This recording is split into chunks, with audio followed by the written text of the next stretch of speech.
Hey everyone, I am Elena and you are on with Coffee Talk. We are going to have a great day today and I'm so excited for our guest today. This is Pastor Lamia Shalala. Did I say that correctly? Yeah, close enough. How do you say it? Shalala. I'll never get it right. I've been trying for like 17 years. Lamia and I have known each other for almost 18 years, is that right? Something like that. So she's been in my life and started out in our youth group and then became one of our youth pastors alongside us and now helped us plant our church almost 7 years ago here in San Francisco. And if you hear any noises, we are downtown San Francisco, so just bear with us. But now she is a pastor on staff with us here, and it's just so exciting to see what God is doing here in San Francisco. We've been partnered up for a really long time, and today we are so excited because we are going to tackle the topic of singleness in the church. So where are all my single ladies at? And there's a lot that we can talk about.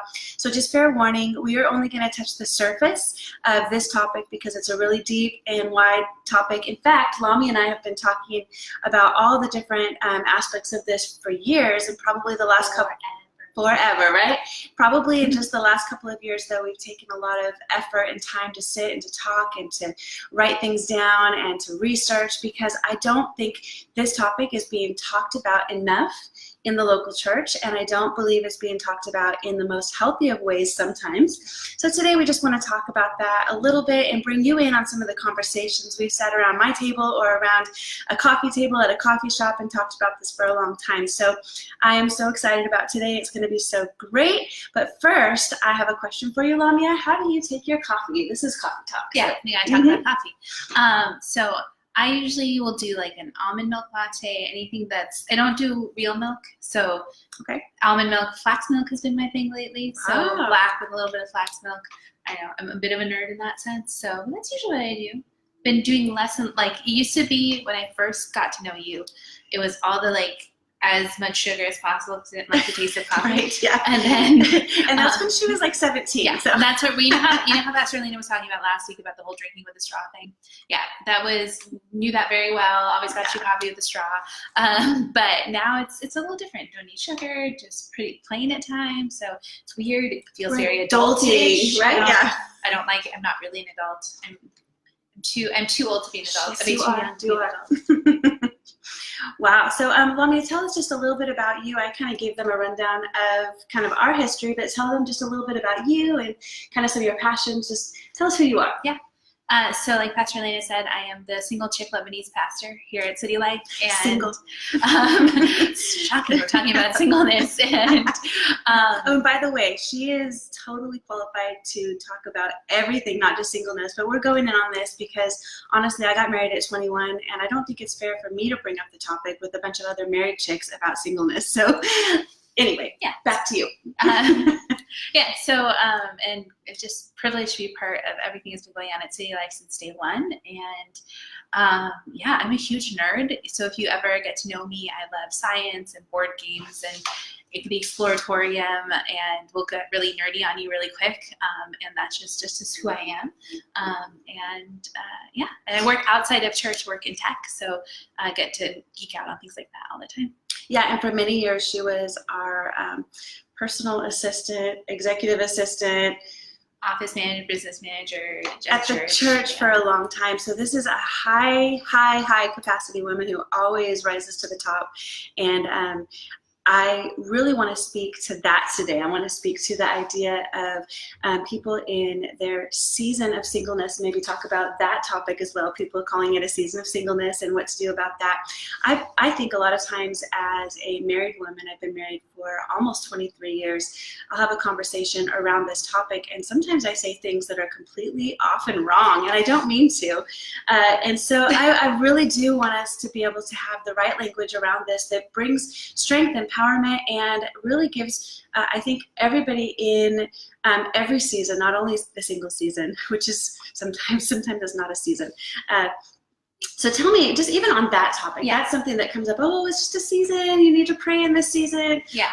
Tell me just a little bit about how that feels and what we should be doing. What's the right conversation around that topic? Yeah, I think, some of the things we had talked about was like, as a church universal, so not just City Life, but as a church universal, it can be an interesting dynamic, an interesting line to walk of how do we address these times of relationship in our life. So sometimes it's super easy to address people when they're just out of college or in high school.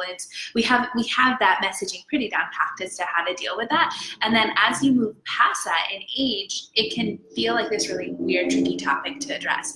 And we talk about things in seasons. Look, here's the reality. There's things that we should understand how to reword, I think, as the church body in terms of like taking things out of Christianese. Let's make it real. Let's make it impactful.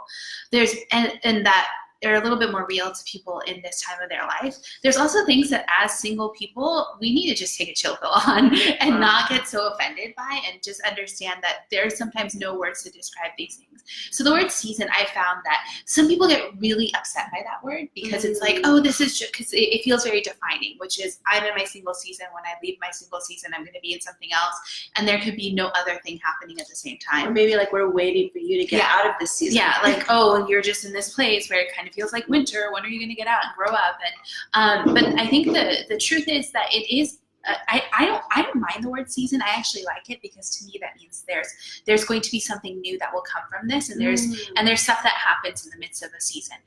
I think where we get tripped up is the fact that people really get stopped up on that you can only be in one season at a time. Okay. So if you're single, you can't be something else. If you're married, if you're mom of toddlers, you can't be something else. But the reality is you can have two seasons going on at the same time. You can be in the midst of singleness and be doing something else at the same time. You can have these even things that feel like a tug of war of conflict happening in your life at the exact same moment, and it still be valid. Y'all, we live in San Francisco.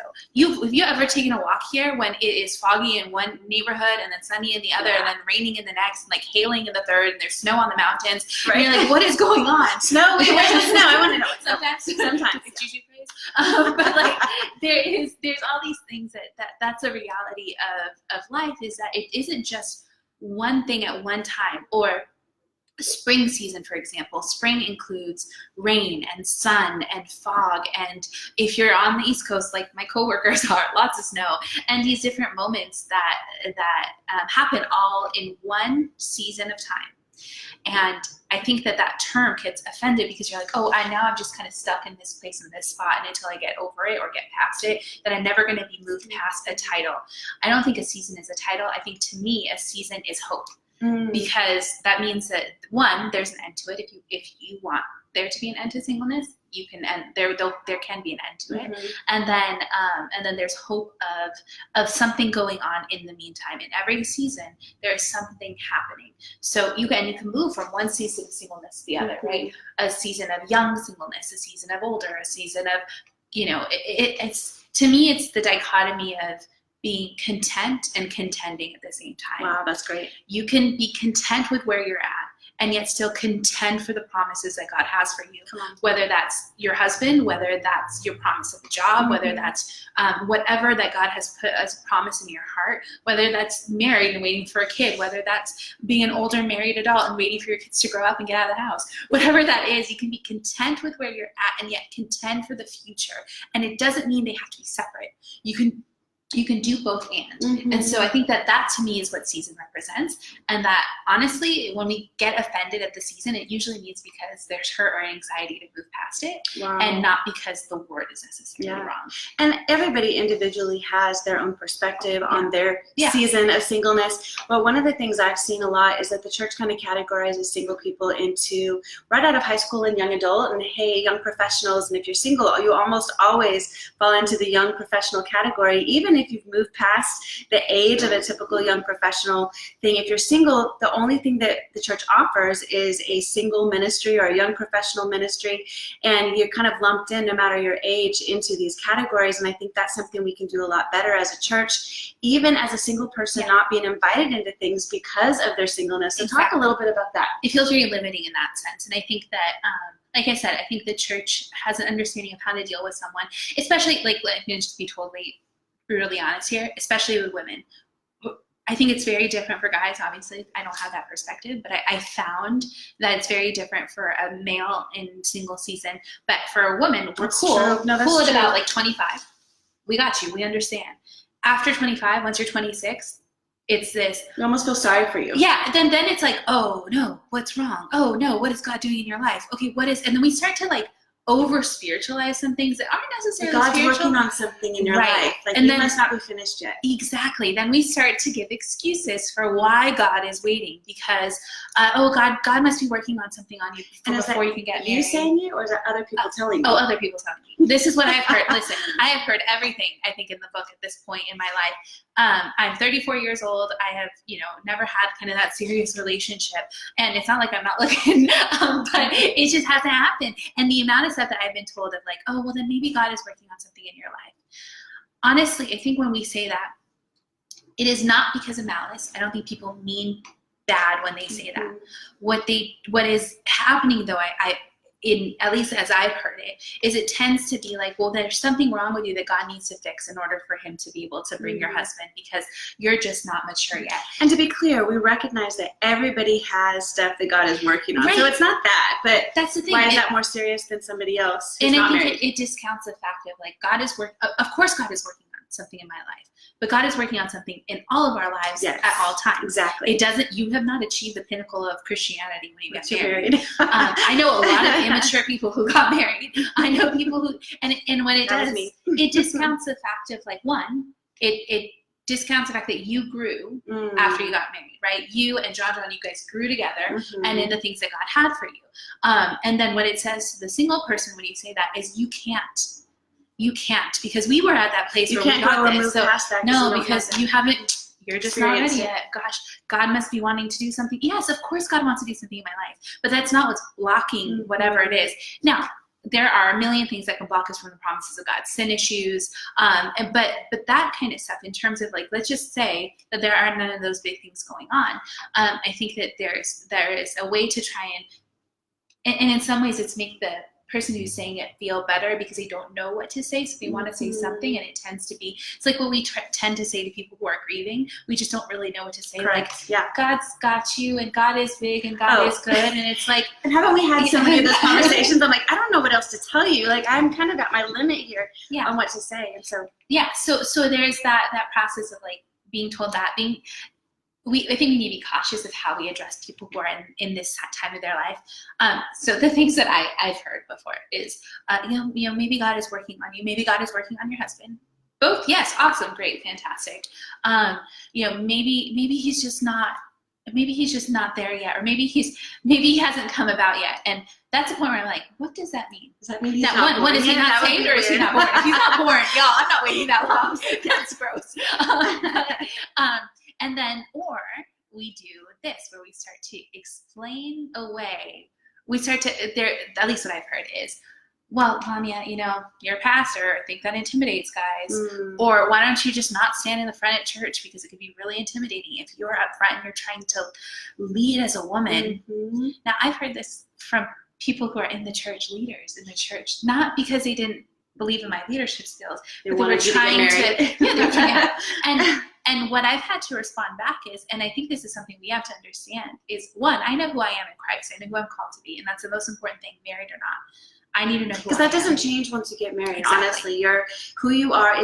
Your role is as a wife, but that's not who you are. That's not your identity. You're still who you are. Your identity, your call, all of that doesn't.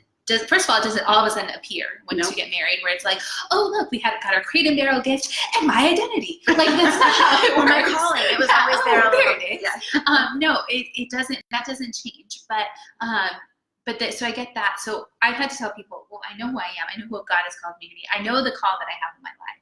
Also, if a guy is too intimidated by the fact that I know how to worship to go out with me, I don't want to go out with him. Yeah. I don't want to date him because he's not on the level. He should be running as hard or even harder than I am for Christ, because it's the only way we're going to be able to form a healthy relationship. Yeah. So kind of Unless you want to drag that person along and, it's not healthy. Right. Yeah. And at that point, it's not healthy. At that point, it's not when God says don't be unequally yoked in the Bible, it's not just talking about this yoke of Christian or not Christian. If you look at that scripture, so in Corinthians talks about don't be unequally yoked with unbelievers. What that means is you take two oxen, and that the thing between the two necks of the oxen that pulls the plow, that's called the yoke. that yoke needs to be, oxen need to be on the same level. Because what happens is that if one oxen is taller than the other, and you put that yoke, in our minds we think, well, then the other little oxen's just going to walk around and his little legs are going to dangle. That's not what happens. The weight of gravity, science, right? Science, gravity is gravity is actually going to pull the neck down of the taller oxen. The neck is going to snap, the oxen's going to die. Wow. So what happens is when you're unequally yoked, and that's whether you're unequally yoked in your friendships, in your relationships, and people who have close impact on your life. Good. People that speak into your life, right? Anyone who has that influence to actually determine where your heart sits, determine what your mind is going to think on. When you're not yoked in the same running speed and you're not yoked in that same maturity, what happens is that it's not that you're going to pull that other person up. That might happen for a brief instant, but what's going to happen is they're going to pull you down, and then you're not going to be living to the potential. Not only will you not be living to the potential that God has for you, but then you might die in your Christianity because your influence and the person that's speaking to your heart, the person that's influencing that, is not on the same level as you. So I don't want someone like that. What do you do with the longing? Because I know, and I've spoken and pastored a lot of people who really have a deep, deep longing to be married, and it just is not happening yet. So what do you do in that longing and being really careful not to be unequally yoked, because it would be so easy to find somebody. There's a moments, right, where you go from like praying, Jesus, I want him to like love you and be strong in you and like be called to this type of ministry, and you have your list, to like, Jesus, you know what, like, breathe, please? And then eventually you're like, a man, a human. I mean, let's just get, I don't know, like, we're breathing, I'm okay. Just as a dude, right? Like a breathing dude. That would be great. Yes, so of course there is that where you just kind of, and I've had those moments where it's Lord, where it's like, oh, not anyone. But I think you have to acknowledge it. I think it's not okay to acknowledge the longing and just to pretend it's not there, and just to paste on. That's good. If you are longing for a relationship. Is that wrong? I mean, where is the balance between it being unhealthy and being healthy? Well, I think the reality is you should be always longing for the promises and the best that God has for you. Yeah. So whether it's your husband or something else, you should want that. Mm-hmm. So whether you're married or not, if this is something that God has placed within your heart, the Bible says that God will delight yourself in the Lord, and God will give you the desires of your heart. He's not going to give you your wish list, but He's going to place desires and thoughts within your own heart. And God has given me personally that desire to be married and have kids and be a mama. And I have that longing for that. And so what I have to do is balance the longing, which goes straight first to God. And I say, God, you've placed this within me. So that means, one, you're ultimately responsible. Yeah. So you have the longing, and then you bring it to God. I'm very honest with God about it. I'm like, I'll cry, I'll snot, I'll do whatever I need to in the throne room. Do it with God, do it in worship, do wherever I need to. I have people in my life who I go to for advice and for the opinions, and then I have to act on it. Yeah. Henry Cloud, who's a great author and speaker, and he says it this way: unless you want the FedEx guy, the UPS guy, the Amazon delivery, the Postmates dude to be your husband, then you can't just wait for someone to knock on the door will open, right? So like you can't just wait there and be like, oh God, bring me my husband. You can't, and then like ask for food delivery and be like, oh man, it's a girl. Like whatever. The Bianca Boaz. Yeah. You're not waiting, in that sense. You have to do something about it. Yeah. So you have to act on the longing and ask God for strategy. Mm-hmm. So for some people, it might be online dating. For others, it might be like, hey, hook me up with your friends that love Jesus. Whatever that is, but it's acting it out in a healthy manner. Have your guardrails up. Of people who will help speak to that. For me, if I have people in my life, whether it's Pastor Elena or other friends, that know exactly if I'm going to go on a first date, because I want to make sure that I'm safe in that and make sure that that's happening. Also, because I have no idea what I'm doing, so I need advice. So there's those moments of having people in there. But with that longing, it's one, acknowledging it. It's not bad. But then if it all of a sudden becomes overwhelming and overtaking your every thought and bringing you into a place where you can't see past it, then you need to deal with that in the sense of finding, okay, God, why is that? Is it because I don't know how to find who I am in you? And now I feel like identity is missing, and that's the part that's the problem. Why is it that it keeps overtaking me? Is it because I'm hurt from a past relationship and that's what's affecting it? Yeah. Is it because I feel like I'm owed something from you and you haven't given it to me, God? Why is it so overtaking? Is it wrong to long for your promises? No. But when it becomes a problem in your life, when you can't see past it, when all of a sudden the season becomes an overwhelming thing and you can't look past that, whatever that is, you need to address and figure out what's the root of it. That's so good. And then address the root. It's not the longing you need to address the root of the issue that's bringing you down, and get people to help you deal with that, and have those trusted people to really help that to deal with that. Yeah, and I think a lot of times we separate out people who have been married as though their issues and their problems are different than those who are single. And I think if I could speak to anything, it would really just be this, not only at the cross are we equal, but I think a lot of times we put people in crazy weird category of singleness that causes you to be so separate from anything I'm going through that we can't even talk about normal life situations. We can't go to dinner together. And a lot of times I found a lot of my single friends were not invited into circumstances where only married couples were in, just out of uncomfortability. And if we can maybe change that that strategy category a little bit and start inviting people into our world regardless of their marital status. I think that if you're dealing with someone who's healthy and where they're at, married, single, otherwise, you can have a conversation together, you can spend time together and not feel like you have to walk on eggshells. When you're feeling like you have to walk on eggshells, either you're unhealthy and thinking about the situation, or they're in an unhealthy place, and then that needs to be dealt with. So the moments where my friends don't feel comfortable talking to me about their husbands, their kids, stuff that's going on, that's when I realize, okay, either they're sensing something from me that's weird and we need to deal with that, or they're feeling really awkward and feeling bad for me. Yeah. A lot of times they feel bad for me and they're like, well, we don't want to talk about something you don't have to not make you feel good. But the reality is, as a healthy person, I should be able to rejoice with you in what you have, even if I don't have it yet, because you have it and that's awesome and that's exciting. And then in the middle of rejoicing, just like this content and contending thing, I can still say, God, I'm so happy for them. I want that in my life, but I am so happy for them. It's okay to have both, and it's okay to do that. And I think that like dealing with that, the other stuff, like, and we're going to go into like a bunch of different topics about singleness, but like the reality is that as single people, one, it doesn't automatically mean when you're single you have all the time in the world and like you're able to that's deal a big with one, that. Isn't it? Yeah, so a lot of other can you babysit for me this weekend because you're not married and you can. I've done that 100 times. I've stopped. Tried to stop anyway. Much better than I was. But like as a assuming that you have lots of time. Assuming that just because you're not married, one, doesn't mean you don't feel as overwhelmed by stuff in your life. You don't feel like there's, other stuff going on. There's the moments of, oh gosh, well, you don't understand, you just work. It's like, well, I work a extra full-time job. I also am a full-time pastor at the church, and there's other stuff going on in my life. You fill your time up just as full as a mother with children would. Your life is just as full, maybe not with children, but your life is just as full. Yeah. Your schedule is not just open waiting. Yeah. So I think it's important, no matter who we're talking to be careful to categorize either our life is worse or better because of the situation we're in, and understand that everyone has their stuff that they're dealing with, and not just assume. So not just assume that someone, because of their marital status, is able to do or unable to do something. Not just assume that's going on, and we just be cautious in our conversations, because it makes a big difference. And then at the same time, and I think I have a little authority to say this. I think I said it at the beginning.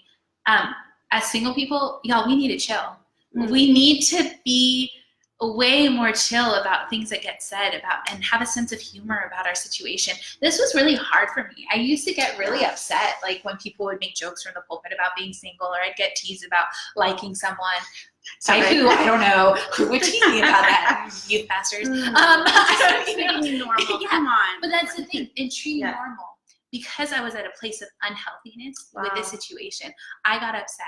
So we have to find the place of health. So now I think it's funny. Now I think it's pretty hilarious. I don't mind jokes about being single from the pulpit, because we're dealing with the reality of what's going on. So if you find yourself getting offended, whether it's at that, whether it's about anything that's kind of said in normal conversation that's not meant to be like that, some things are said incorrectly, misspoken, and then we can deal with that situation. Have a conversation with somebody. Have a conversation. Don't just wait for it. Let it fester. But like being able to take ourselves lightly, being able to say that you're single, being able to address this is stuff that God has really worked on my heart in being able to talk. I would never have been able to do this even like 5 years ago, because I wasn't at the place that was like, actually, I have something to say that's going to help someone else. Right. And some of this is pretty stinking funny. I think my ridiculous escapades that have happened on my dates are so dumb. And don't worry, we'll get into some other lives, and we'll go. Yeah. We're gonna talk about singleness you guys hear about the and weird stuff. dating and all that fun stuff. So we're gonna just stay tuned. If you're, this is an interesting topic for you. There's gonna be a lot more on that. Now,